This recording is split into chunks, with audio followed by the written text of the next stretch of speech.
Good morning. आज हम BA प्रथम वर्ष में राजनीति विज्ञान के द्वितीय प्रश्न पत्र भारतीय राजनीतिक विचारक के प्रथम अध्याय मनु का अध्ययन प्रारंभ करने जा रहे हैं। और आज हम मनु के राज्य की उत्पत्ति के सिद्धांत का अध्ययन करेंगे। राज्य की उत्पत्ति के संबंध में 3 प्रकार के सिद्धांत प्रतिपादित किए गए हैं। पहला है विकासवादी सिद्धांत, दूसरा है दैवीय उत्पत्ति का सिद्धांत और तीसरा है समझौतावादी सिद्धांत। विकासवादी सिद्धांत के अनुसार राज्य विकास का परिणाम है। राज्य विकास के परिणाम स्वरूप अस्तित्व में आया है, अर्थात परिवार, कुल, ग्राम इत्यादि स्तरों से गुजरने के बाद एक वृहद स्तर पर राज्य जैसी संस्था अस्तित्व में आई। तो राज्य किसी समझौते या दैवीय उत्पत्ति का परिणाम नहीं बल्कि विकास का परिणाम है। दैवीय उत्पत्ति के सिद्धांत के समर्थक कहते हैं कि राज्य को ईश्वर ने बनाया है, राज्य का निर्माण ईश्वर के द्वारा किया गया है।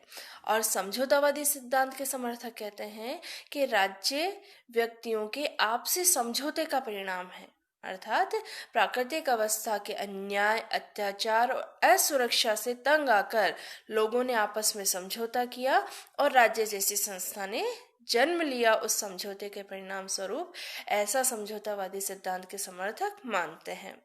पाश्चात्य राजनीति में हॉब्स, लॉक, रूसो का नाम समझौतावादी सिद्धांत के समर्थकों में प्रमुख माना जाता है।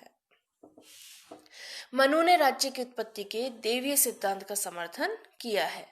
मनु कहते हैं कि राज्य की उत्पत्ति ईश्वर के द्वारा की गई है। मनु की जो प्रसिद्ध कृति है मनुस्मृति, उसके 7वें अध्याय में राजधर्म का प्रतिपादन करते हुए राज्य की उत्पत्ति के सिद्धांत का वर्णन मनु के द्वारा किया गया है। मनु बताते हैं कि सृष्टि की जो प्रारंभिक अवस्था थी वो बड़ी भयंकर थी।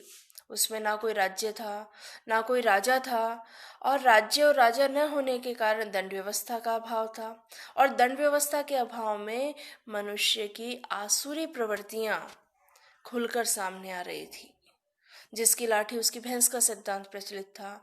चारों ओर अराजकता व्याप्त थी, असुरक्षा व्याप्त थी, लोग बहुत दुखी थे। ऐसे स्थिति में अन्याय को दूर करने के लिए, धर्म की स्थापना करने के लिए, न्याय की स्थापना करने के लिए राजा की उत्पत्ति ईश्वर ने की, राजा को ईश्वर ने बनाया। तो इस प्रकार मनु ने राज्य की उत्पत्ति के स्थान पर राजा की उत्पत्ति का उल्लेख किया है, अर्थात राजा ने धर्म की स्थापना के लिए जन्म लिया है, न्याय की स्थापना के लिए जन्म लिया है, और उस राजा का जन्मदाता कौन है? ईश्वर है। ऐसा मनु का मानना है।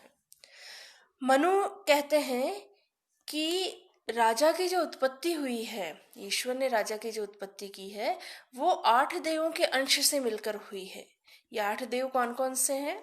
इंद्र, वायु, यम, सूर्य, अग्नि, वरुण, चंद्र, कुबेर। इन 8 देवताओं के अंश से मिलकर राजा की उत्पत्ति हुई है।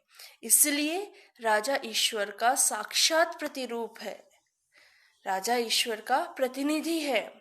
अतः राजा चाहे बालक ही क्यों ना हो, उसकी आज्ञा का पालन सदैव करना चाहिए।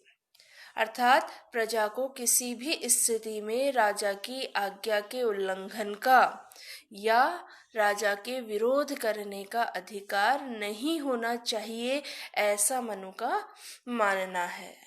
क्योंकि राजा क्या है? ईश्वर का साक्षात प्रतिरूप है, ईश्वर का प्रतिनिधि है, विभिन्न देवों के अंश से मिलकर बना है। इसलिए चाहे राजा बालक ही क्यों ना हो, उस राजा की आज्ञा का पालन करना प्रजा का दायित्व है।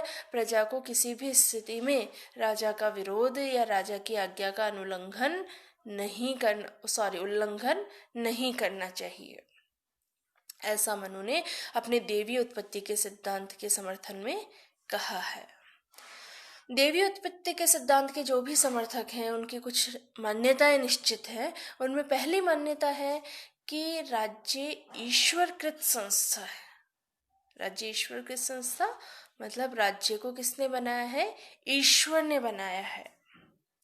दूसरा, राजा पृथ्वी पर ईश्वर का प्रतिनिधि है, अर्थात राजा को ईश्वर ने पृथ्वी पर अपने प्रतिनिधि के तौर पर भेजा है ताकि पृथ्वी पर जाकर अन्याय और अत्याचार को दूर किया जा सके, अधर्म को दूर किया जा सके और उसके स्थान पर धर्म की स्थापना की जा सके।